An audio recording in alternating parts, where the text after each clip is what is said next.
jury is still out on just how fast and how far the bombshell Age of Disclosure documentary moves the needle on UFO disclosure. But according to a new report, we may be closer than you think. Journalist Michael Shellenberger published an article today quoting a senior advisor to Secretary of State and National Security Advisor Marco Rubio, who says, quote, "We are headed toward a massive disclosure." Now, just when that might happen, it remains vague, but it does reflect the sentiment of the moment. After several congressional hearings on Capitol Hill and whistleblowers like David Grush speaking out publicly on this show for the first time, it does feel as though we're closer than ever to our government acknowledging allegations that it has some sort of secret program trying to reverse engineer alien spacecraft. That allegation was examined thoroughly in the 1-hour, 50-minute documentary.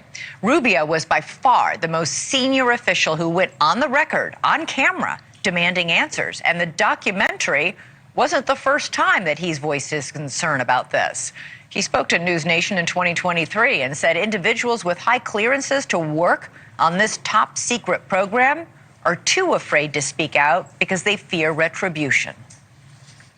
Some of these people still work in the government, and frankly, a lot of them are very fearful of their jobs, fearful of their clearances, fearful of their career, and some, frankly, are fearful of harm coming to them.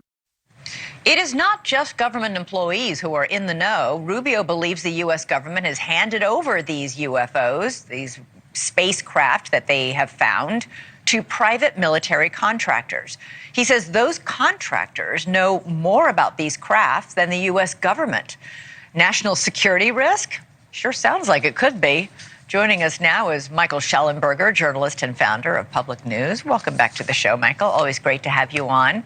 So no less than the Secretary of State, Marco Rubio, went on camera in this documentary saying publicly that the U.S. government has recovered alien technology from non-human sources and is currently working to reverse engineer it. That's pretty incredible, isn't it?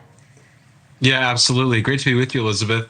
It's already a historic moment. I mean, we've never had anybody at Rubio's level. And keep in mind, Rubio is also the National Security Advisor.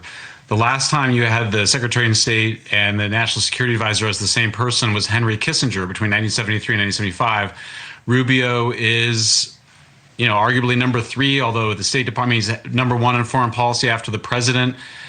Elizabeth, I think what this all means is that the president needs to address this issue. He needs to speak directly to the American people and explain what's going on here. Mm-hmm. There is conflicting messages. The the Department of War has the same line that they've had for years, which is very specific, and they say there's no evidence of extraterrestrials. I asked why they used that word because it wasn't a word I used, and they said, well, they referred me to their report. But look at what you have on the other side. You have not just, you have the president himself, the vice president, the director of national intelligence, the Secretary of State going further than any of them, and agreeing to even participate in this movie. Yeah. Is itself a major statement. So I think, look, there's conflicting messages. The president, I think, needs finally to address this issue. It does feel like we've been building to this, these congressional hearings, these members of Congress. For the longest time, Michael, it was like people with tinfoil hats were talking about UFOs, and they were dismissed as Looney Tunes. And slowly but surely, people still make fun of it. But, there have been very serious congressional hearings with very serious whistleblowers testifying under oath. It does feel like we're getting to a moment, because especially in this documentary, it says it's not just the United States reverse engineering these spacecraft that we have found. Russia and China have also found craft and are also reverse engineering. And this is a secret arms race happening. Yeah, I mean, look, Elizabeth, people sometimes ask me, they go, what do you believe is happening? What do you, Michael Shellenberger, think is happening? Who cares? I mean, I really don't have secret clearance. I don't have any confidential access to information.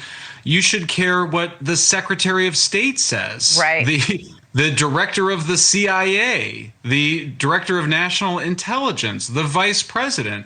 They're all saying that this is not just ridiculous and something that shouldn't be taken seriously. But you've still got the Department of War that's sort of dismissing it. I just think the way that this has progressed is that we're at a place now where it's like, look, Elizabeth, I can't do many more hours of podcasts, speculating about this issue when we know that the people that run the government now have the power to tell us what it is.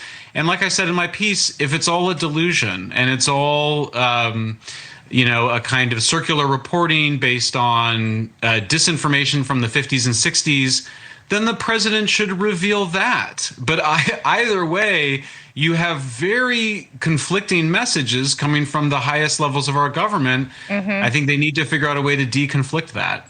We know, at least there are allegations in this documentary, Age of Disclosure, that in the first Trump administration, they seriously considered potentially going public with information like this, that George W. Bush also had 10 days of meetings where cabinet members discussed the implications of going public with the information. It's been going on that long, and they ultimately decided it was too cataclysmic for the world to handle. I think, to your point, I think we've reached a point where you can't keep the lid on this pot much longer if there's something in there. You know what I mean? Like, it's time to come clean one way or the other. And it's hard to imagine at this point that there are concerns about people losing their minds about existential questions and religion and beliefs, by revealing something, if there's something's really going on. Yeah, look, I think they have to find a way to explain, at least a large percentage of it. I think everybody in the country, almost everybody in the country, would understand if there's certain information by the way it was collected or related to weapons programs that we would expect and want our government to keep secret. But if it's a government, by and for the people, and our Constitution is in effect, then we need to know what's going on here. And the amount of everybody agrees there's a lot of disinformation and misinformation. There's not agreement on which is which. It ultimately, it's arrived at this moment that it's just got to be up to the president of the United States to finally address this issue. I think he will be asked about it in the days and weeks to come. And I think I think we saw in the Epstein files, people are not going to let go of this. They really want answers, because I think at a certain point, the speculation is boring when we know that our leaders actually do know what's going on, and have not yet shared that information with us. And when you had the Secretary of State confirming that there's something going on, or at least saying that there's something going on. Yeah. All right. Michael Shellenberger, great to talk to you as always. Thank you. Great to be with you. Thank you.